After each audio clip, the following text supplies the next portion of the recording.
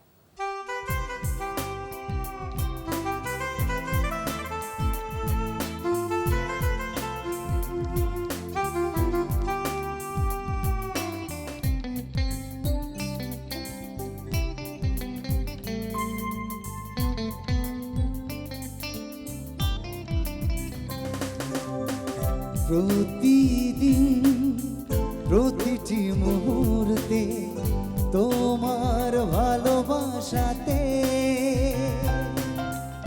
আসতে সূর্য হয়ে আমি চাই পড়তে, পাখি হয়ে আমি চাই উড়তে। প্রতিদিন প্রতিটি মুহূর্তে তোমার ভালোবাসাতে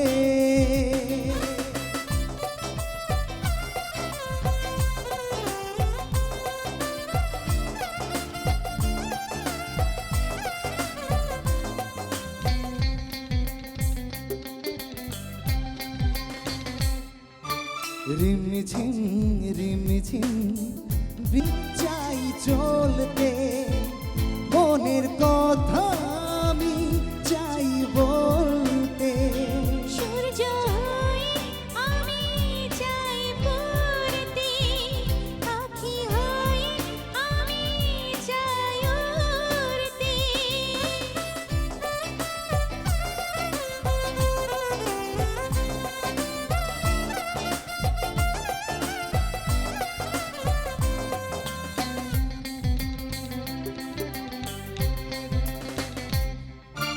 ঢেউ ঢেউ সাগরে সুখ ছোঁয়াতে, দুজনে চাই শুধু আজ হারাতে।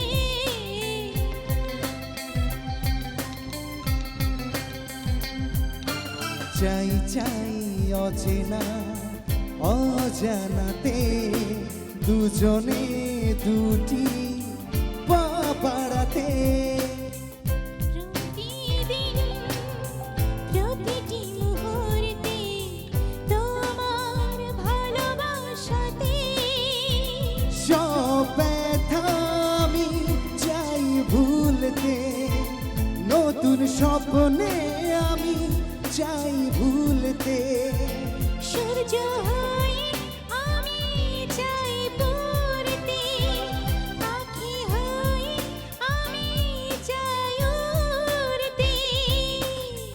প্রতিদিন প্রতিটি মুহূর্তে তোমার ভালোবাসাতে। প্রতিদিন প্রতিটি মুহূর্তে তোমার ভালোবাসাতে। বাহ, অনেক ভালো লাগলো আপনার সাথে কথা বলে। আমরা আয়োজনের একদম শেষ প্রান্তে চলে এসেছি। আপনি যদি ভক্তদের উদ্দেশ্যে কিছু বলেন। ভক্তদের আগে মিউজিশিয়ান ভাইরা যারা আছেন তাদের সবাইকে অনেক থ্যাঙ্কস, আর দুজন সিঙ্গার আছেন তাদেরকে অনেক থ্যাঙ্কস, অনেক সুন্দর করে গান গাওয়ার জন্য আমার ছবির, এবং মানে পুরোনো গানগুলো শুনতে ভালো লাগলো। আর যারা দর্শক যারা দেখছেন এনটিভির পর্দায়, তাদের সবাইকে বলছি যারা এখনো হলে যান না, হলে যাওয়ার অভ্যাসটা তৈরি হয়নি, অভ্যাস তৈরি করুন আর হলে গিয়ে ছবি দেখুন। ধন্যবাদ সবাইকে। আপনাকে অনেক ধন্যবাদ ভাইয়া আমাদের আমন্ত্রণ গ্রহণ করবার জন্য, এবং সবাইকে আরও একবার ধন্যবাদ দিয়ে আজকের মতো বিদায় নিয়ে নিচ্ছি। প্রিয় দর্শক, এই ছিল আমাদের স্বর্ণালী স্মৃতির আজকের আয়োজন। আমি লাবণ্য বিদায় নিয়ে নিচ্ছি আজকের মতো, কিন্তু আগামী সপ্তাহে আবারও দেখা হবে চলচ্চিত্রের এক প্রিয় মুখকে সাথে নিয়ে। সে পর্যন্ত সবাই ভালো থাকুন, সুস্থ থাকুন, থাকুন এনটিভির সাথে। ওগো চাঁদ, ওগো চাঁদ, ওগো চাঁদ, ওগো চাঁদ, জোছনা লুকিয়ে